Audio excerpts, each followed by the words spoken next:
நடந்தாலே மூச்சு வாங்குற மாதிரி இருக்கா? ஒரு 10 அடி எடுத்து வச்சாலே மூச்சு சிரமமா இருக்கிறது. மாடிப்படி ஏறுனா, இறங்குனா ரொம்ப மூச்சு சிரமமா இருக்கிற மாதிரி இருக்கிறது.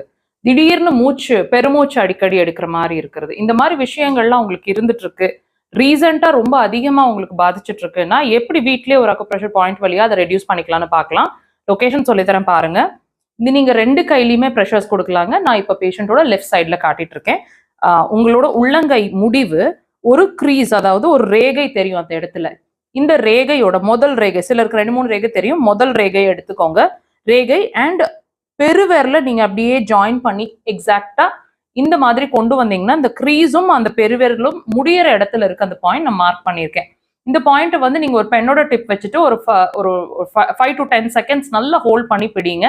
ரொம்ப மூச்சு சிரமமா இருந்தா 15 செகண்ட்ஸ் வரைக்கும் ஹோல்ட் பண்ணி பிடிங்க. ஒரு ப்ரெஷர்லயே டிஃபரன்ஸ் தெரிய ஆரம்பிக்கும். தேவைப்பட்டா கண்டினியூ பண்ணுங்க ஃபர்தரா.